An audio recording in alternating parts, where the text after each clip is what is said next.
Hello students, in this video we will see modified Euler method to solve ordinary differential equations.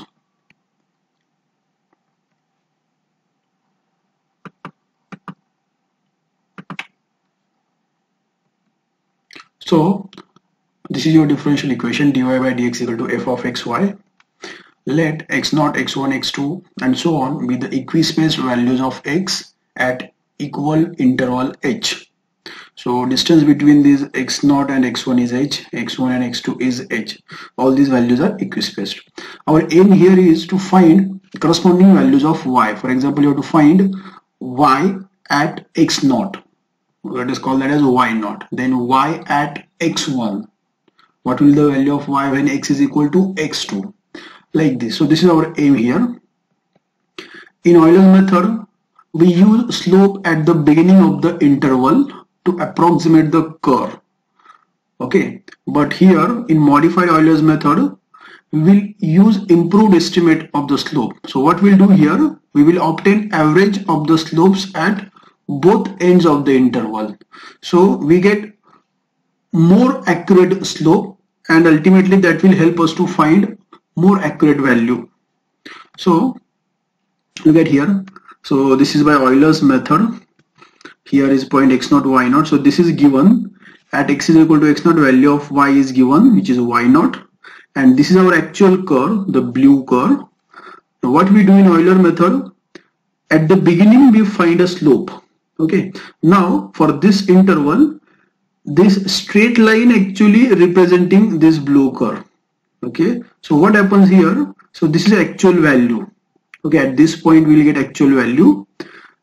That means this height will be the value of y when x is equal to x0, but because we are using slope at the beginning, we are approximating this blue curve by this straight line.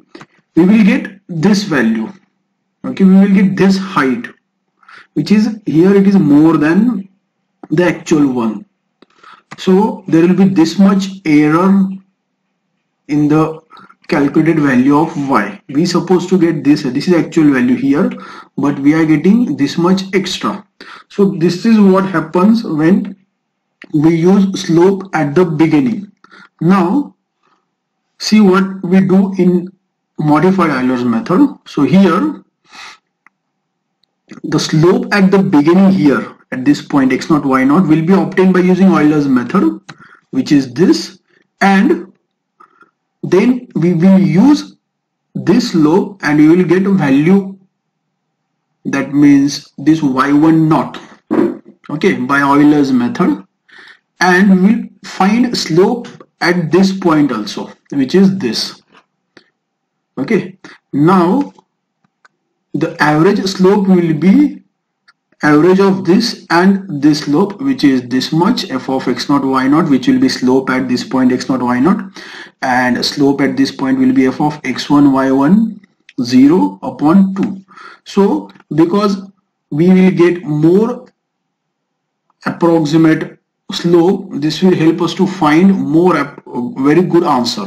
For example, now the average slope of these two will give us this straight line here, this dotted straight line, and you can see now this is actual value, which is same as the previous one. In the previous one we got calculated value here, so error is big, but look at here now. In this one, this is what calculated value will be. It will be here x1, y1. So y1 will be the calculated value for x is equal to x1, and you can see we have less error compared to previous method.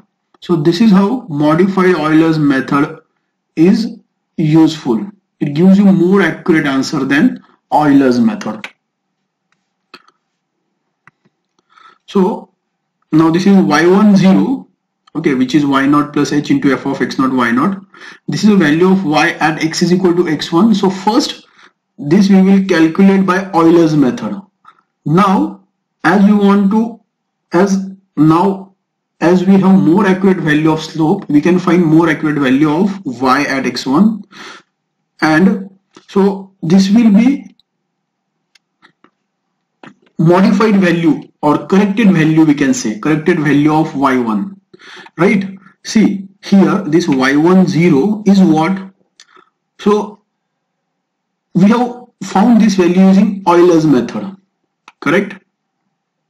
But so this is we called as a predicted value that we got by Euler method. But now see, we have this formula of modified Euler method. So what we will do here, we will use this value, this is a predicted value, and we will get more approximate value of y1, which we will call as y11. This is first corrected value, one time corrected value of y.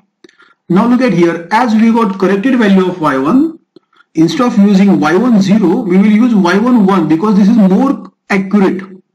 See, in between y10 and y11, y11 is more accurate. So we will use this value because it is more accurate than previous value to guess our actual value of y1. Okay, so what will happen? We will get y12. So this is y12. So this is second time corrected value of y1. And this is how we can continue. Now what will happen, because y12 is more accurate than y11, we will use this y12, that is a 2 times corrected value of y1, to get actual value of y1 or more corrected value of y1. So we can continue this process until we get sufficient approximate value or sufficient repetition. All right, so this is how we can use this. So if you are not satisfied with this value y12, that is 2 times corrected, you can use this y12 to get y13, that will be 3 times corrected, that will be more accurate than this value. So you can continue this process as per your requirement. How much accurate answer you want depends on that. You can continue this process. Okay, so this iterative process is repeated with an old estimate until 2 successive approximations are coincident. Okay, and then let's say r times repeated value and r minus 1 times repeated value, they are very close to each other. Okay, maybe they are very close, they are equal up to, let's say, 3 decimal places or 4 decimal places. That is up to you, up to our requirement. And if you are satisfied with that accuracy, we will call y1 as that r times repeated value of y1. So now you got y1, and this is how, by using this value of y1, we will again predict value of y2. We will call that as y20 by using Euler's method. And then we will correct that value of y2 by using modified Euler's method. So this is how this modified Euler's method work. So let's have one example now. Dy by dx equal to f of xy. Okay, sorry, before that, so what happens here in modified Euler's method, dy by dx equal to f of xy. So first we calculate yi0. So this is predicted value. Okay, then we use this value to find corrected value. So yi1 is what? 1 time corrected value. Then yi2 is a twice corrected value, and we can continue this. Yi will be yir, that is r times corrected value. So here, while finding yi1, that is a first time corrected value, we are using predicted value of yi. Okay, then this value of yi1, that is 1 time corrected value of yi, will be used to find second time corrected value of yi. This is called as a predictor formula. That is by using Euler's method, the value we are getting for y, that is a predicted value, or that formula is a predicted formula. And the modified Euler's formula is called as a corrector formula, because here first we are predicting the value of yi by using Euler's method, and using modified Euler's method we are correcting that value of yi. So this is how this method works. Thank you.